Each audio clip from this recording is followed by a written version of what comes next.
Kaixo, egun hauetan sarri esaten digute garrantzitsua dela gure gorputza aktibo mantentzea eta entrenatzea. Baina gorputza entrenatzeaz gain ere oso garrantzitsua da gure burua eta gure burmuina ere entrenatzen jarraitzea. Eta hain zuzen ere horretara gatoz gaur.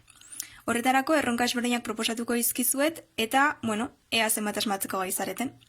Lehenik eta behin, lehenengo erronka sorta, makiltxoekin egingo dut, sotzekin nire kasuan, baina sotzak ez baldin maituzue, berdin erabilditzak ez due pospoloak, edo arkatzak, margoak, edo beste erako edo zer. Ekingo diogu. Lehenengo erronkarako 5 sotz baino ez ditugu behar izango. Eta helburua sotz hauekin 8 zenbakia sortzea izango da. Erresa dirudi, ezta? Ea. Bigarren erronkarako 9 sotz behar izango ditugu. Eta lehenik eta behin, honelako egitura bat sortu beharko duzu.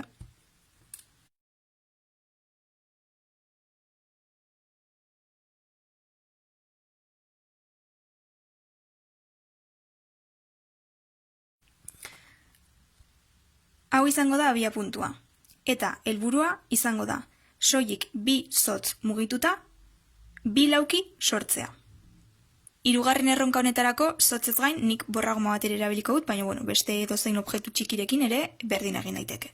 Orduan, horretarako, lehenik eta behin, pala antzeko egitura bat sortuko dugu, modu honetan.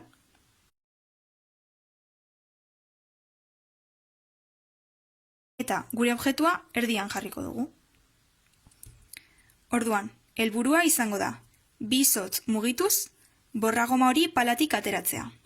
Horretarako, sotzak mugitzean gelditu behar zaizuen egitura izan behar da beste pala bat, baina pala horrek barruan ez du ezer izan behar, hau da, utxik egon behar da, eta borragoma hori palatik kanpo geratu behar da.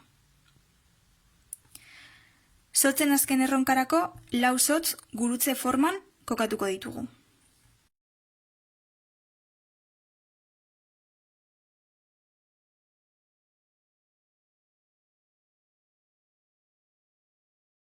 Eta helburua, sotz bakar bat mugituz, lauki bat sortzea da.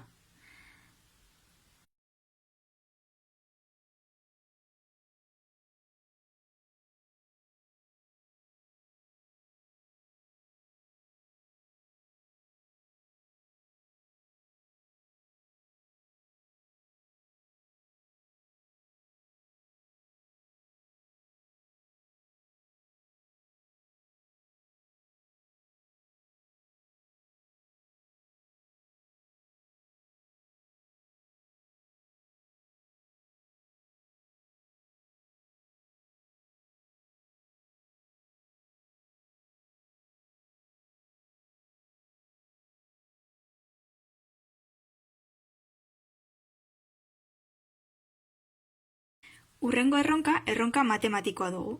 Eta, helburua izango da, hemen ikusten dituzuen irudi geometriko hauen balioak asmatzea. Horretarako kontuan izan, hirukiak, borobilak eta laukiak duten balio matematikoa desberdina dela, hau da bakoitzak balio bat du. Zer, lortu duzue?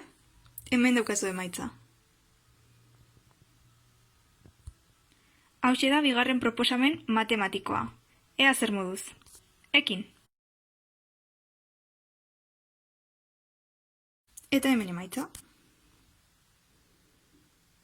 Hurrengo erronkaren helburua honelako etxe bat marraztea izango da.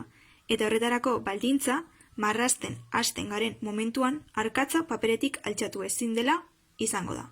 Eta horrez gain, marrak ezin dira birritan egin. Hau da, honek ez du balio.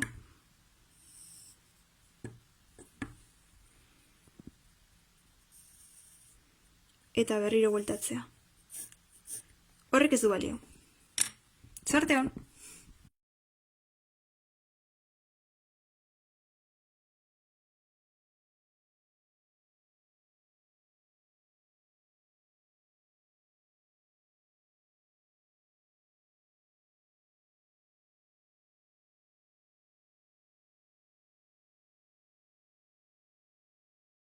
Erronka hau oso erraza da. Egin behar duzuen bakarra, marrazki bakoitza, bai eta marrazki bakoitzak alboan daukan zenbaki txikitxo hori memorizatzea izango da.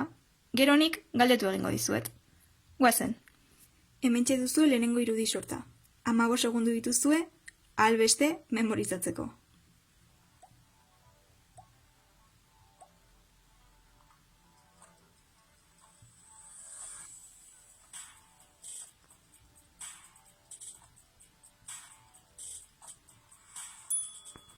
Zein posiziotan zegoen Dianaren irudia? Dianaren irudia 3. posizioan zegoen. 2. txanda.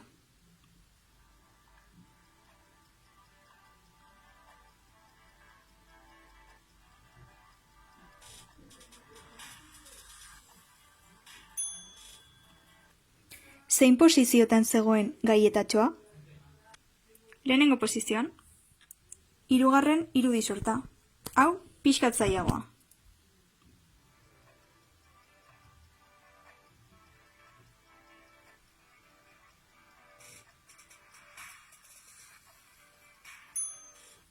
Zein posiziotan zeuden mamua eta pailazoa?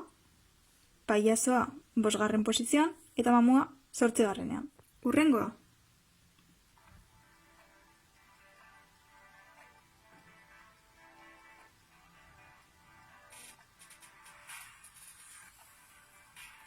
Zein posiziotan zeuden Marrubia eta Esia? Marrubia 4. eta Esia 6. Beste bat.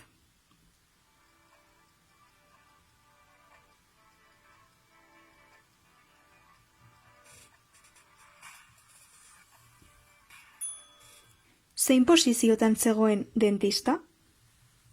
10. posizioan. Azkenik, oso adi egon baldin bazarete eta marrazki guztiak buruan baldin badituzue, erraz jakingo duzue erakutsiko dizkizuedan azken 6 marrazki hauetatik zein ez den behin ere agertu. Ekin.